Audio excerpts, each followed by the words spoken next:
Greetings, BookTube. I have a brief book discussion for you about a very funny book called The Average Indian Male.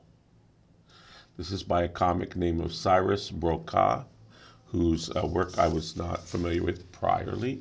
I picked this up at the used bookstore in near Khao San Road in Bangkok, and on Rambuchi Road. I'm not sure if the bookstore has a name. I would like to promote them, but I think it doesn't really have a name. It's just bookstore. Anyway, yeah, let's get into this. It's turned out that this has been one of the harder reviews to think up. It turns out humor is a little bit difficult, at least for me. It's proving a little more difficult to review than other genres, somewhat to my surprise. I'll refer to this author as Mr. Cyrus, as I'm not 100% sure how to pronounce the last name. Excuse me. Mr. Cyrus's stated aim for this book is to, for his women readers to read it and at the end feel thankful that they were not born men. With regards to his sources, Mr. Cyrus cites Manu from the Laws of Manu. He says, not since Manu has a book been written with so little reference to cricket and Bollywood. With regards to fingernails, the importance of fingernails to the male, Indian male, Mr. Cyrus cites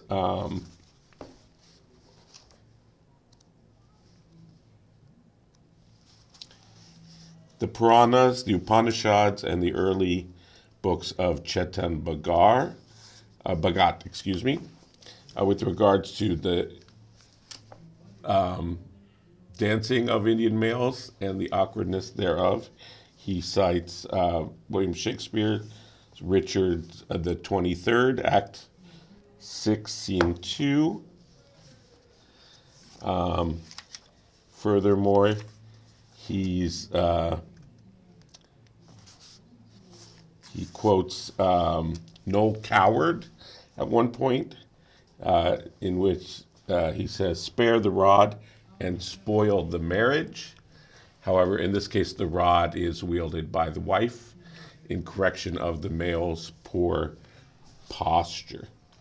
The second half of the book does proceed from negations. I believe there was a Vedantic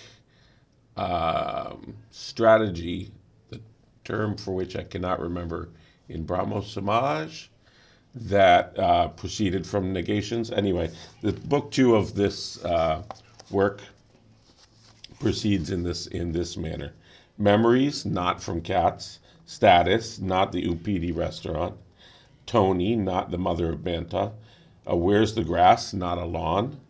The clap, not that kind. Pedestrian, not to be confused with writing style. Four-legged friend, not the same as friend on crutches. Olfactory disasters, not all factories. Dalal, not the kind you think. Drinking problems, not the inebriating. And things of that nature. The first half of the book is epistolary, in which he responds to writers writing in questions. So there's one about why Indian men hold hands, another about their behavior in lifts, in elevators. That has an interesting side bit about the 4 geographic zones of Indian males. Then the one about the nails, fingernails. There's another about mama, suffocator mothers, suffocator mamas, the Indian mom, and men's relationships therewith. There's another about the thinness of Indian male legs. There's one about their mooching, one about their fascination with washing their hands. I could confirm this one from my work here. We have an Indian teacher here, Indian male teacher, and he is always in the bathroom washing his hands for the longest times. I have no idea what that's about. There's one on pan, which, they spit on spitting. And also, this has a fun side discussion of their love of their comb, the fetishization of the comb by the Indian male. Another about peeing. Another about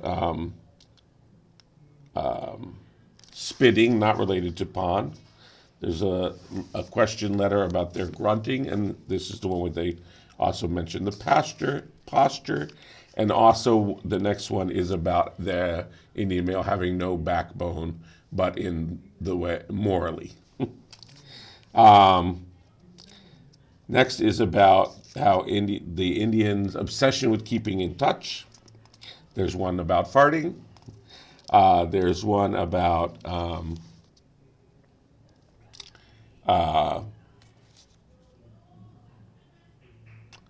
yes, at a certain point, the discussions get a little more general, a little away a bit from maleness and to just sort of more Indianness in general. So there's a few chapters like that I'll skip, accent and things of that nature. Then we sort of come back to the men. We've got shaving, acne, their cell phone habits, the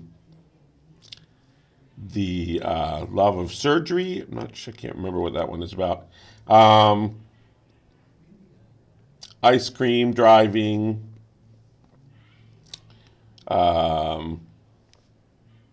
renegades. All right. So those are the two sections. The first in which he's answering all those letters, and the second which proceeds for some reason by those negations. What more can I tell you about the book? Let me just make a few concluding remarks. So I'm a big fan of anything that, I'm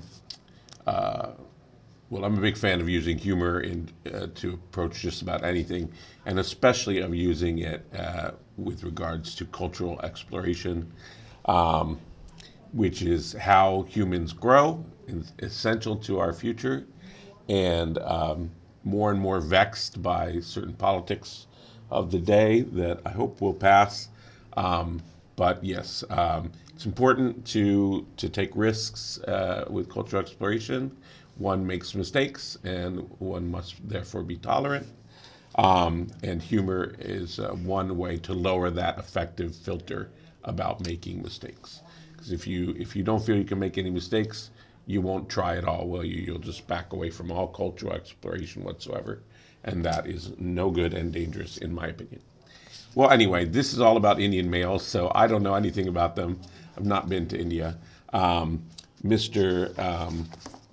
Cyrus is an Indian male, and he gets a pass for talking about Indian males. Although he does tread a few muddy waters, I would say, like when he's talking about the success of beggars in India, and the old Tibetan poem points out copulation leads to population, and you don't need Ramanath to tell you that success when divided among more people means less success per person, is a bit interesting.